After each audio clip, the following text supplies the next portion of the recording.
Okay, Jules, who are you thrilled is on the board at 4? You're picking for Sacramento right now. Yeah, I'm picking for Sacramento, but I don't know if that will necessarily be the case if the draft does go this way. And honestly, if the draft goes the way that we just had the top 3 go, I don't know if Houston is even staying there and somebody trades up there to get Holmgren. I don't know if Holmgren's the best fit for Houston. Not that he wouldn't go there. Nick made the right pick. It just might not be to Houston, who I think has only worked out Banchero. Like, they're locked in on Paolo Banchero and, could even try and trade up for him if it came down to it. But in this scenario, I think there's one player after those top 3 that stands out in kind of his own tier before we get to the rest of the tiers, and that's Jaden Ivey. So I'm going to select Jaden Ivey from Purdue here, the sophomore. 6'4", we'll call him a combo guard.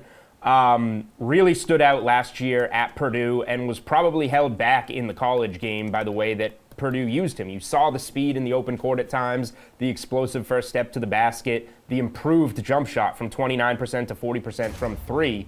Now, the issue here, of course, is that Sacramento used a top 10 pick last year on Davion Mitchell. They did just get rid of Tyrese Halliburton, but they have De'Aaron Fox in that backcourt. So how do they want to, do they want all these guards is what it comes down to. We have the owner coming out saying he wants Keegan Murray. The owner in Sacramento tends to generally get what he wants, but I would be surprised whether it's Sacramento or somewhere else if the best talent left here, who's kind of on an island in between 2 tiers, maybe some people would say, doesn't get selected one way or another. So in some fashion, I think Jaden Ivey does go here. And we know Sacramento isn't afraid to trade. We just saw them go for Sabonis and get rid of a really good prospect in Tyrese Halliburton. So they wouldn't be afraid to add a veteran here for a team that wants Ivey. Yeah, drawing comparisons to the likes of Steve Francis and Baron Davis. Sacramento, wow, never even had him in for a workout. You just went to 2 late 90s point guards. That was very interesting. Yeah. That's I've heard because the of Morant comparisons. His perimeter explosiveness and power. You have to go back that far. Players today, they're weak. They don't have explosiveness and power. You would know that if you watch the NBA at all. Collin, okay. Detroit, who do you want? With the number 5 pick in the 2002 NBA draft, I will be taking a guy who I think has tremendous upside. And I saw him play out here in the Pac-12 championship this year, and I thought he was a real find, and I think he's going to get better. And that is Benedict Mathurin. I believe that is the actual correct pronunciation is Mathurin. Just say Mathurin, Collin. I'm sorry? Just say Mathurin. Everybody else does. But that's not the correct way of doing it, Julian.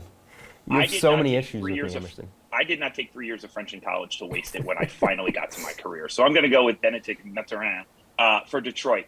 Look, Detroit's bad. As Nick said, you just need to get the best player in the draft at this level. And I think he's going to be the best guy left on the board. I think Ivey's a bit of a reach at 4, although I certainly think he's going to be a solid NBA player. This is my number 4 guy on the board, and I think he's going to be really, really good for Detroit. Explosive, can shoot the 3.